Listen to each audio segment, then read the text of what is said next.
Welcome to Life, Lessons, and Laughter with your host, Glenn Ambrose.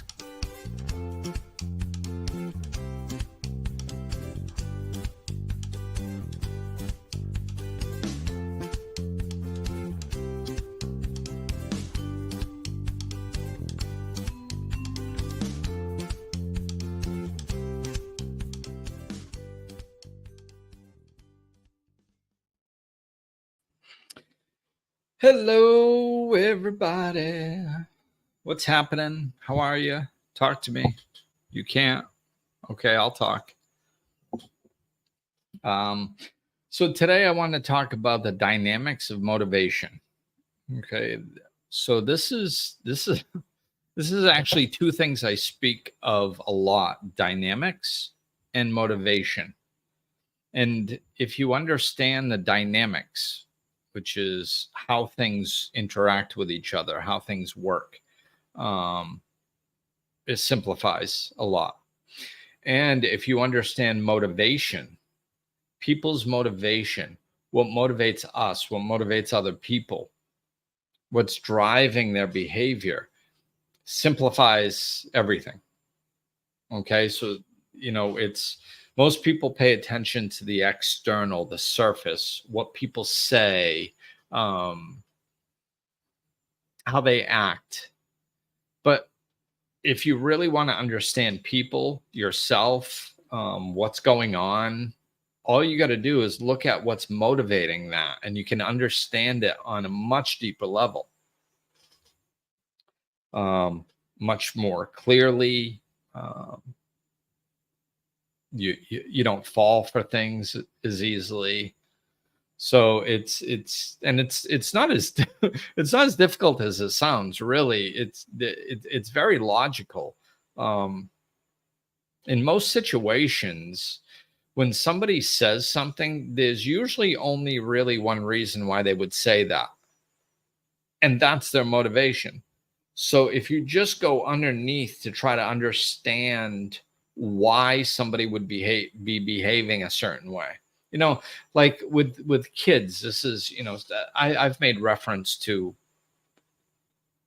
to how school wasn't very fun, and that sometimes it surprises me that the teachers aren't more trained more, or that they don't implement more, trying to understand what's driving behavior in children. Because like, if you understand what's driving their behavior, it's much easier to meet them where they are and navigate the situation better, right? If you understand people are motivated by fear, then you're not going to try to scare them more, right? So like, if somebody's acting out of fear, and you understand that the reason they're acting out is because of fear, you're not going to attack them. I'm talking verbally, of course. I'm not talking about a physical confrontation, but because you would understand, you're like, oh, they're coming from a place of fear, so why would I meet fear with anger or more fear? Like, that's not going to go well, right? And we see that very often. So in society, it's just, we meet fear with fear, and then we have more fear. It's like, oh my God, it's simple energy, in that dynamic. Like, if there's fear and you bring in love, then there's less fear, right? So the kind of doorway that I'm coming in this conversation is self-motivation. Like, what motivates us? Can we understand ourselves better? So if we understand that, as a general rule, most things can be traced back to our conditioning, the way we were raised, what's socially acceptable, what society does, So if we, and you can generalize this stuff, which is wonderful, because then you don't have to be, like, sometimes people will go back to their childhood and dissect every little piece and like when you do that, it seems like every little thing is such a big deal because you're hyper focused on one thing. Like if you just generalize, like our patterns of behavior are patterns. So is what conditioned us. They're patterns. So if you understand the patterns, and patterns are much easier to see than picking apart one little piece and trying to understand every little dynamic of it. It's exhausting, you know. So as a general rule, we were motivated by fear growing up. That's society. That's how society is run. It's just how it is, you know. And so like when we were children, most kids got punished when they weren't doing what the adults wanted them to do, right? It's based on punishment. So why is why is that system used? Like what did they hope to attain out of using a system of punishment? Well, the theory behind it is that it's kind of a consequence based theory. Consequences work similarly. They're different, but they work similarly. So the theory is that if a child is doing things that they're not supposed to do, if you take away things that they like, if you make their experience here on earth more difficult and unpleasant through punishment, then they will stop doing what you don't want them to do because they don't like the consequences. Their life gets worse. So once you hit that pocket of, okay, they're punished enough and they don't want to experience that punishment again, so they will adjust their behavior. That's the whole theory behind punishment, right? Like I said, it's very similar to consequence. The energy is different between punishment and consequence because punishment is an energy of control. Consequence is just natural consequence. There is no control. See, consequences implies freedom of choice, whereas punishment implies I am bigger than you and I am going to punish you and hold you down and withhold love. That's another kind of dynamic that comes with it. That's not necessarily intended. I don't think parents intend to withhold love, but it's a version of it. You know, I'll show you love if you do what I like, but I won't show you love if you don't do what I like, you know. I think we're starting to get away from that a little bit with awareness and stuff. And we're starting to go into the direction of consequences a little bit more, where it's like, no, I love you no matter what. There are just natural consequences for your actions. You know, like I always, when I was raising my son, I always framed it like that because I didn't want to take away his sense of control, his freedom of choice. To me, that's a foundation of love. So I didn't want to strip that from him. So I never punished him. I gave him natural consequences, you know? So like if I needed to, like, let's say I believe that I needed to teach him responsibility, which now that he's an adult, I think it worked well. He's very responsible. But when I was trying to teach him responsibility, then see, I was trying to, even that doesn't imply punishment. I was trying to teach him something. I wasn't trying to stop him from doing something. Right. So that's a flip on change from punishment to consequences. So I was trying to teach him responsibility. So if I'm trying to teach him responsibility, I explained it to him. I said, you know, like if a lion doesn't feel like going hunting that day, then it just doesn't go hunting. It's their choice and choose whatever they want. They don't have to go hunting. Nobody's making them go hunting. So they just don't go hunting. But then they start feeling hungry, and that's uncomfortable. And they don't like the feeling of feeling hungry. So then they go hunting. If they still choose to ignore that uncomfortable feeling and not go hunting, well, eventually they would actually die, you know? So they would start getting weak. They would experience more intense consequences. and then eventually they would die. So, so this is kind of how I explained consequences to him. Like, I think it's fair that he helped out around the house and learned about responsibility. Two of us living there, why should I do everything? I think he should do some stuff too. And it'll be good for him to learn responsibility in the process. So I set up consequences where if he didn't do what he was going to do, but I never said he was punished. Right? The energy is different. And hopefully you guys can follow that. I didn't know I was going to go down that road, but I think it was helpful. Hopefully it was helpful to explain this. My point is that most of us in society are motivated by punishment, which is fear, negativity, withholding love. So what happens is, as we are motivated by that in all areas of society, so usually it starts with our parents, and then we go to school, and then if we do something wrong, then we're punished at school. So, and a lot of times at home too. So then it's reinforced for many years going through school through punishment, which is fear-based, and fear of punishment will curtail your behavior, right? And then as we become adults, it will extend into the police and the court system and jail, if need be. So it's all punishment and fear-based.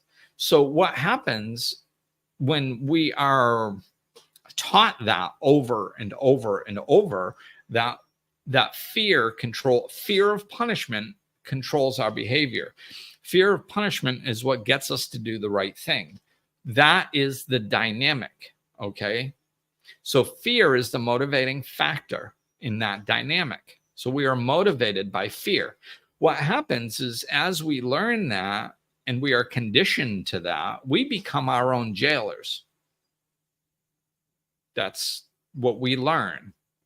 The whole idea of punishment is not to punish a kid, every day or every week for the rest of his life.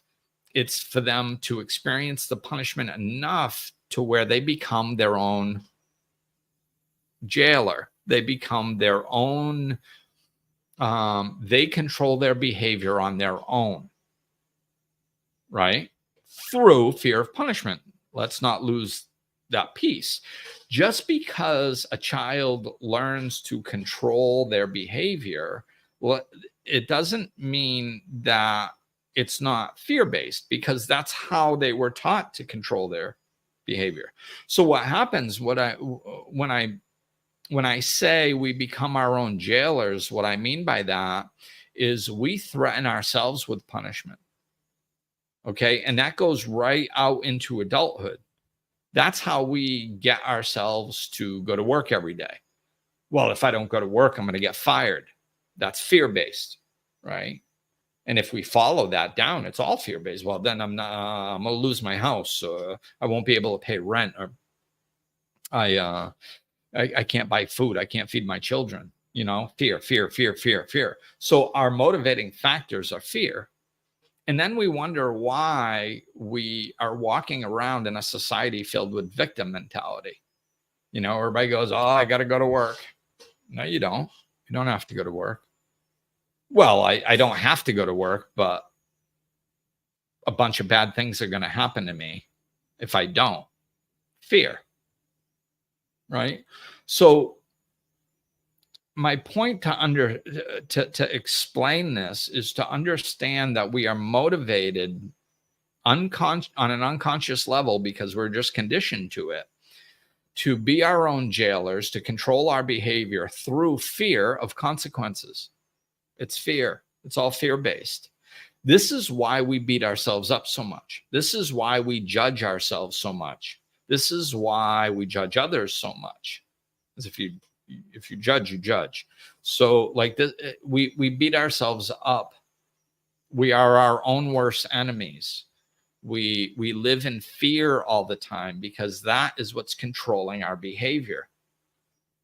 And when you make your decisions based in fear, there's not a lot of openness. Fear constricts, it tightens, right? We don't think so clearly when we're locked up in fear. Our brain starts shutting down, literally and scientifically. So we don't think so clearly. We're not relaxed. We don't look around so much. There's two, everything is yin and yang in this world. So there's fear, what I just spoke of, which constricts, it tightens, it closes us off, and we're fearful. We get into a defensive mode. We tighten, right? Not good for thinking. Not good for thinking outside the box. Not good for creativity. None of that. So the opposite of that is flow, right? Relaxed, open. So this is what I'm trying to get us to. So we can move our motivation from being fear-oriented to being fun-oriented. We can actually use fun to motivate us. We can self-love to motivate us. It'd be cool to experience something to motivate us. Like, we can use those more relaxed, more open, more love-based energies to motivate us. And it's going to work a lot more, and we're going to enjoy life a lot more because we're not all caught up in fear all the time, letting fear control our behaviors.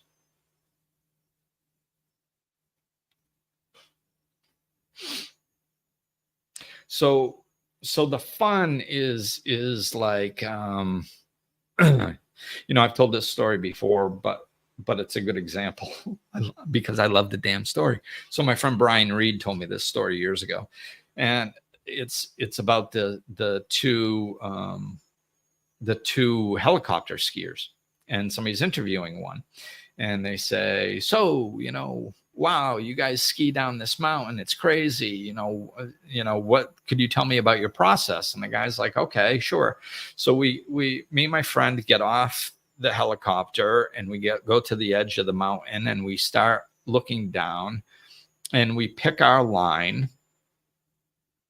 And it's cool because he always picks a separate line than I do. We always pick different lines, which is cool. But we pick our line, and then we ski down the mountain. And they're like, okay, well, how do you pick your line? Says, well, I stand at the edge and I look down and I go, okay, I'm going to start here. And then I think I'll go over there. And then I think I'll go off that area and land somewhere over there, and then go over there. And that'd be cool. And the interviewer was like, that'd be cool. Like, so there's all these, this is very dangerous. There's many ways to die doing these, going off a cliff, avalanche, all kinds of things. And you don't take any of that into consideration. You just stand there, you look, and you pick a line that you think would be cool. And that's what you do. And the guy was like, yeah, pretty much. That's it. That is the best reason to do anything. It is, because pay attention to the energy of that'd be cool. Is that, just think of anything that you think would be cool. It'd be cool to rock out on a guitar or play the drums, or it'd be cool to have my own business. It'd be cool to hit the beach tomorrow. That'd be cool. Like anything, just pay attention to the energy. It's relaxed energy. That'd be cool. It is, when you say that'd be cool in this energy, it's relaxed. It's something that you would enjoy.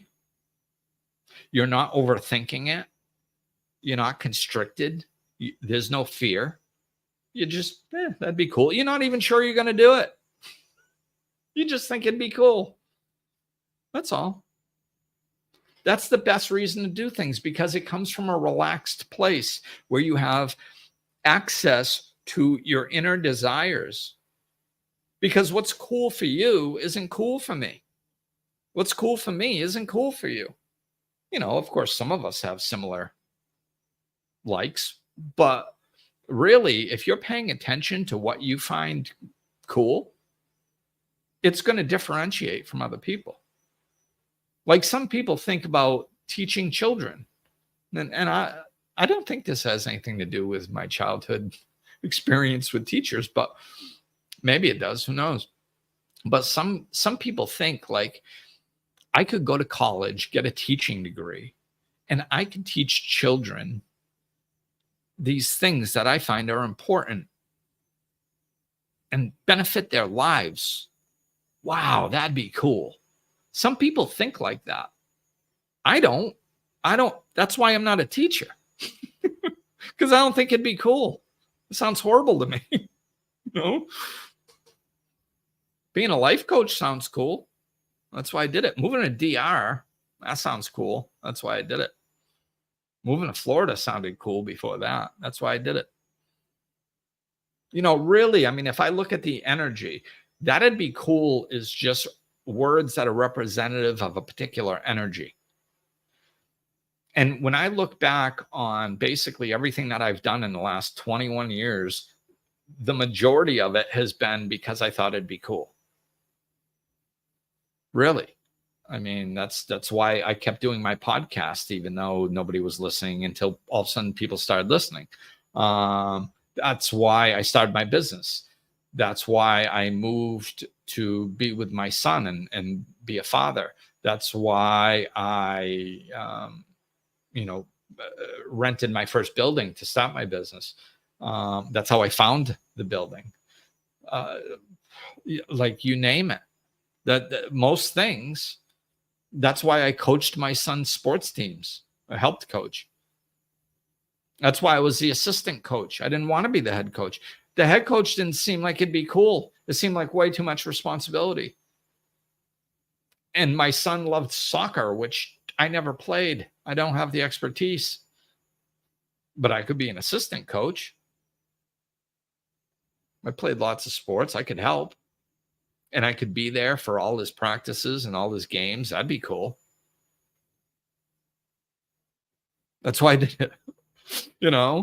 So that'd be cool is a representation of what I'm talking about. And the other way that I've came at this coaching people is I explain that there's two ways to make a decision: out of frustration or out of self-love. Most people make their changes in their life, and this is exactly the same thing that I'm talking about. It's just another way to say it. They make their decisions in life out of frustration. When do people leave relationships? When they're frustrated and they can't take it anymore. When do they leave their jobs? Same reason. Frustrated, can't take it anymore. When do they move out of their house? When do they buy a car? When do they... Most things that people choose to do is out of frustration. That's because we are socially conditioned to punish ourselves. We punish ourselves until we can't take the punishment anymore, and then we change. And this is what we don't need to live like that. We can live through self-love. You want to know the best reason to leave a relationship is because it's not cool anymore. If you're in a relationship and you don't like it, you don't have to wait until it's miserable. Like people will now, don't get me wrong. I'm a huge believer in trying to save relationships. Like I'm a huge believer in, if there's a chance of saving a relationship, work on it. Like, I believe that relationships require work. I don't believe that we should abandon them just because we're having a bad day or things aren't going well. I believe in sticking through and trying to work through things, but consciously trying to work through them, not hanging on until you can't take it anymore. That's not working through. Okay. So, I believe that I believe we shouldn't just leave relationships just because we don't think they're cool anymore. Come on now. We're adults. Work actively work on changing what the problems that are in your relationship. And then at some point, I mean, unless it's new, if it's new and you just don't like being with that person, then end it. Whatever. We're not meant to be with everybody. But if you actually love this person and you've been in a relationship with them, then yeah, put some conscious work to try to work through that relationship and save it. They're worth fighting for. They're worth working towards, I believe. So work towards it. But if you get to a place where they're just not working on it, or the work that you're doing isn't working out, it's not helping, then a really good reason to leave a relationship once you've done the work, if it was required, is that it's just not working for you anymore. You just don't enjoy being in it. And when you look at being outside of it, you think that'd be cool. It'd be cool to not be in this relationship anymore. And I've done everything. I've tried working through it. We've tried solving the problems. It's not going to happen. I think what would be best for me is to not be in this relationship. And quite honestly, it would be better for them to not be in this relationship, because the longer we stay together, this person that I'm with, even though I have found that I don't want to be with them, I still respect them as a human being. And I think that they deserve what every individual deserves. And that is somebody who really loves them and wants to be with them. They deserve to be in a relationship like that. And as long as I hang on and keep them in this relationship that neither one of us shouldn't be in, because if one person shouldn't be in it, then both people shouldn't be in it. That's whether the other person knows it or not. Usually a lot of times one wants out and one doesn't. Well, the other one just hasn't seen it yet. That's all. But nobody should be in a relationship with somebody that doesn't love them or want to be with them. Nobody with any self-esteem would want that, right? So maybe their self-esteem is too low and they can't see it right now. It doesn't mean that you should stay. It doesn't mean it's good for them just because their self-esteem is low. No, man, the quicker you set them free, they can go either do the work on themselves that's needed if they so choose, or go get into another relationship with maybe somebody that really loves them for who they are as they are. So staying in this relationship that's dysfunctional, don't play the martyr syndrome like you're doing it for them. Like you're not helping them. If you're in a relationship where you don't love your partner anymore, then you're holding them hostage. Let them go.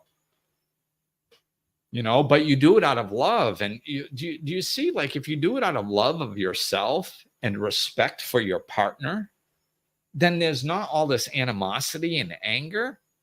Like, even if they blow a gasket because they can't see it yet, that's their stuff that they need to work through. But let's practice making our decisions out of self-love. Like when you're going to go, like when you're frustrated at your job, let go of that frustration. Stop blaming them. It's not their fault that you decided to work there or that you don't like that job no more. It's not their fault. And again, maybe somebody else would like that job.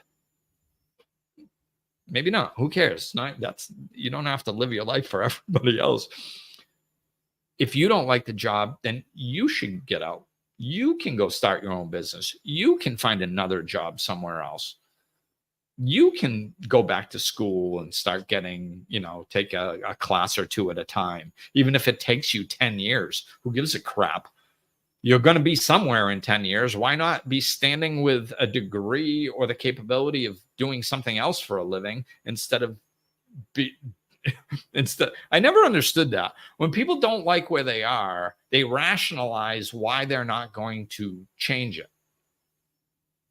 It's like, people do this in their 20s, 30s, 40s, 50s. Like, I mean, if you're going to retire, if you're capable of retiring at 70 years old or 65 or 67, whatever the heck it is, and you've got 1 year left to retirement, and you're thinking about going back to school for 10 years, maybe that's foolish. Right? What's the use? But I mean, really, don't get me wrong. Hey, if going back to school, I don't care if you've got 1 year left to retire. If going back to school, if you think that would be cool, then do it. Absolutely do it. I don't give a crap if you ever use your degree. If you want to go learn something and you think learning it would be cool, then go. It reverts back to that'd be cool, then go do it by all means. But a lot of people will be like, well, I'm 40 years old or I'm 50 years old. Like, what am I going to do? Start over? Yeah. That's exactly what you should do. Why wouldn't you? Like, what's the alternative? To stay in a job that you hate for another 20 years? Even if you had 20 years left to work, right? And it was going to take you 10 years, which most things won't. But even if it was going to take you 10 years to get out of it, that would still be another 10 years of working, doing something that you enjoy. And the 10 years that it took you to get the education would be better because you're pursuing something that you think would be fun, cool, enjoyable. So that's better than sitting on your ass bitching about your job for 20 years. Work towards something for 10 and then enjoy it for 10 more. But let's normalize making our decisions out of what is good for us, self-love, what we want, instead of what frustrates us, holding on until we can't take it anymore and then bursting out of the door of change. Like, it's so fear-based and frustration-based. And like we're our own prison guards. We build our own prison out of this social conditioning, and then we hold ourselves in. And like, just turn around, man. The door's open right behind you. You got the key. Like, that's the beauty of adults. Like, everybody. Actually, wow. Yeah, this just came to me. I didn't know I was going to talk about this. I've been saying that a lot lately. I didn't know I was going to talk about this. I never know what I'm going to talk about. So maybe I should stop saying that. People complain about adulting all the time. And I think this is why. Oh my God, adulting, it's so hard. Like, well, why? Why are you choosing things that make your life so difficult? Why are you doing things that you don't like? Like, nobody has control over you. You're an adult. That's the beauty of being an adult. Like, we're raising a whole generation of children who are scared to death of becoming adults, because my generation is running around complaining about being an adult like it's horrible. It's not horrible. It's not horrible being an adult. You get to do whatever the hell you want. Like, nobody's got a gun to your head. Nobody's making you go to a job that you don't like. Nobody's keeping you there. Like, go change. If you don't like it, go change it. Use your freedom of choice that you have as a sovereign being, as an adult. But we don't. We hold ourselves in these prisons and complain about the prison that we're in, and nobody's holding you prisoner. I don't think that I'm better than anybody, but like, you can, like, I moved to the DR, for Christ's sakes. Who does that? Plenty of people over here, I found out, in other countries. There are lots of people that do it. But there's more that are sitting in their jobs, in their houses, in their, just having to work because they need a 3-bedroom house instead of a 2-bedroom house. And it's just like, oh, trying to keep up with the Joneses and creating our own prisons and all that. We got to change our motivation. This is why there's all kinds of dysfunctional societal conditioning and ways of thinking that get us there. So let's simplify it and just go, like, let's just start making decisions over what I would enjoy. You kind of do it when you go on vacation, right? Like I like the mentality, like, why create a life looking for vacations? Why don't you create a life that you don't need a vacation from? I like that mentality. But, most people, they go, they're planning their vacation. Hopefully that's a fun thing. That's the other thing we do. We suck the fun out of everything. We overthink it and we make it seem too important and all this stuff. We're getting fights over where we're going for vacation or what we're going to do. It's supposed to be fun, or buying a new car.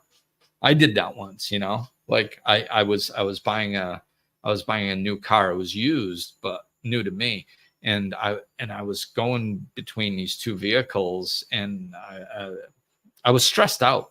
And I was talking with my friend and explaining the situation. And she said to me, she goes, we're on the phone call, and she goes, like, I explained it to her. And then after I explained it to her, she goes, didn't you say you were getting a new car? And I was like, yeah, what do you think I was just explaining the last 15 minutes? And she's like, oh, okay. It's just, I got confused because, like, at first you said I'm getting a new car and I got really excited for you. And then for the last 15 minutes, like like you were just complaining and stressing out. And it seemed like this horrible activity. And I was like, oh, I thought, like, why is all this stress and why is it so horrible? Like, when he said he was getting a new car, I was excited for him. Oh boy, he gets to pick out a new car, and which one do I like and what color do I want? That's neat. Like, I was excited for you. And then 15 minutes later or 10 minutes later, you just sucked all the joy out of it. And it seemed like this horrible process. And I was like, oh yeah, I did do that, didn't I? And it was one of those teaching moments for me where I realized I was taking something that I should be happy and excited about, and I was being my own prisoner. I was sucking the joy out of it and making it this horrible task, right?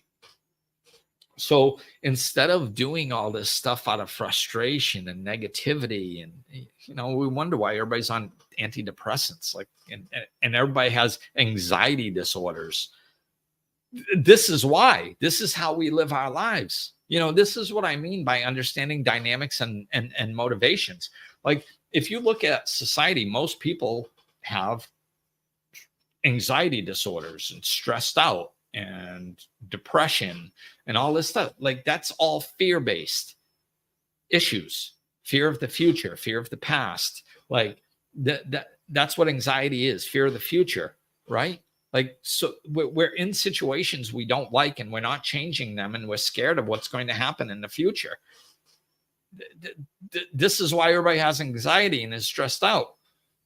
So instead of that, living in a way where we torture ourselves through fear and frustration, and that until we eventually change, why don't we start looking for what we want to do with our lives? Instead of discussing how trapped we are, let's start looking for what we would like to do with our lives. Oh, I would like to change careers. I would like to get out of this relationship.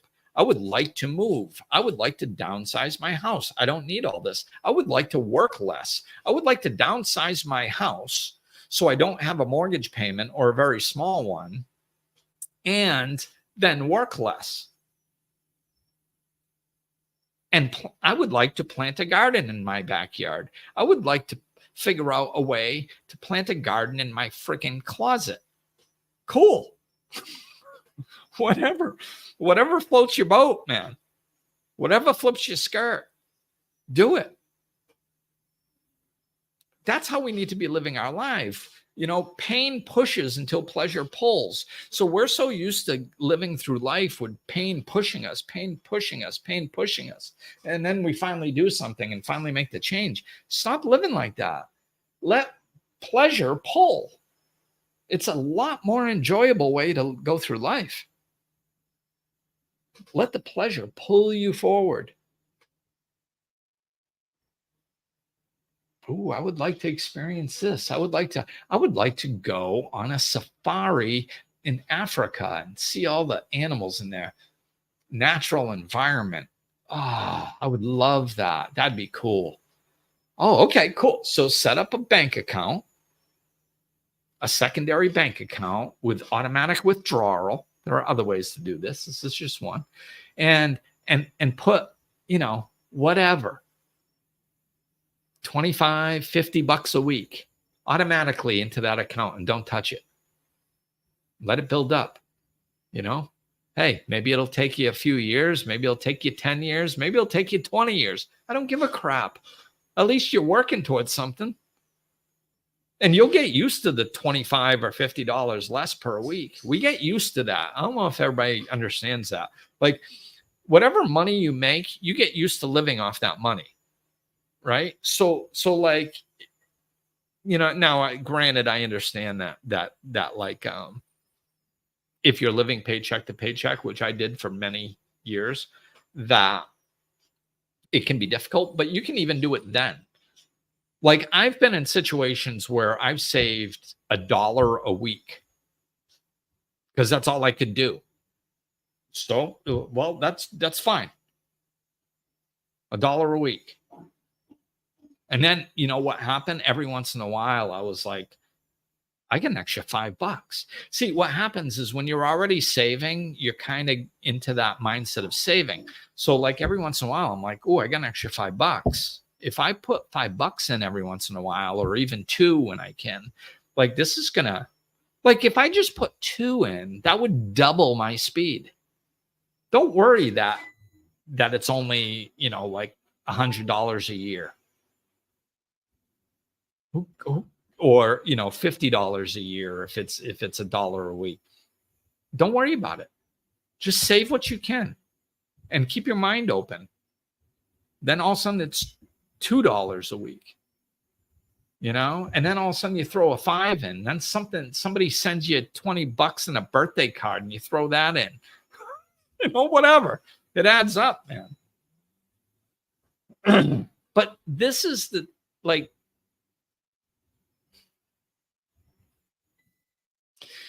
whatever you look for, you're going to find. So if you look for fun, if you look for things to enjoy, you'll find them. If you look for ways to save, you'll find it. But usually we just, I can't do that. No. Paycheck to paycheck. No. I used to say in my first apartment, man, I used to save empty beer cans. And I mean, I used to like stack them up. I used to have stacks. I think the most I had was like 2 stacks, like as high as I could reach. 2 stacks of empty, I'd keep the empty cases and just. I used to go like tip my couches upside down, stand them on end and shake them. And then I started taking a knife and cutting the cloth underneath my couches. I'd stand them up on end so they're really tall, so I didn't have to cut that much. And I'd shake it and shake all the change that felt like I had a party apartment, so people were always over there. And this was back in was this late 80s, early 90s? So we actually used cash back then. So people's coins would fall out of their pockets sitting in the couch and stuff. And I every few months, I'd like stand it up on edge and shake all the change down to the bottom, and then cut the bottom with a knife and lift it open and get all the change out and go get some food or some beer or whatever I needed. Get creative is my point. That was just a walk down memory lane.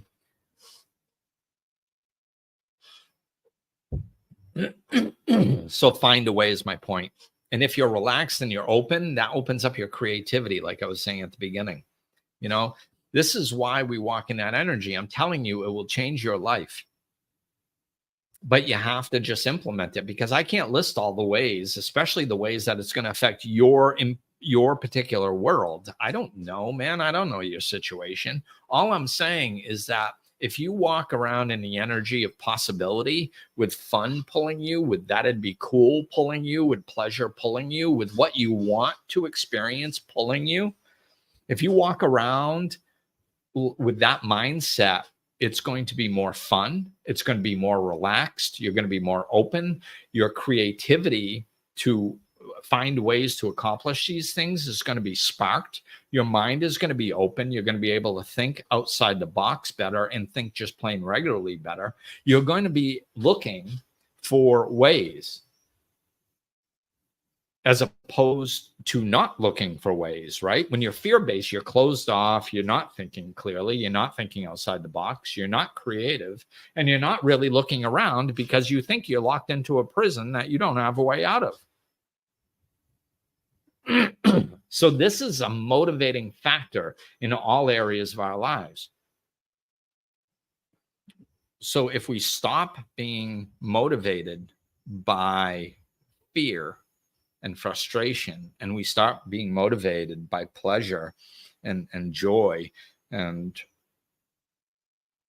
what feeds our soul and what we want to do, man, that's all. Don't be fueled. Don't make your decisions based on what you don't want. Make your decisions based on what you do want. I don't want that anymore. You know, it just sounds grumpy. I don't want to go to that damn job anymore. Complain, right? Oh, I'd like to do that. Just pay attention to the energy. I know I'm exaggerating it to make the point, but, you know, especially people for the audio, it's like, you know, I don't want that anymore. You know, it's just, there's not a lot of energy there. And it's, oh, I'd love to do that. Like, see how the energy is different? One's upbeat and more energetic, and one's less energetic and less upbeat. It's down, you know?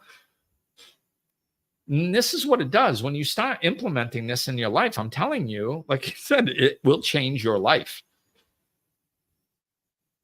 Starting to live from this energy instead of from the old energy. So that's going to do it. So, yeah, I think that's it. So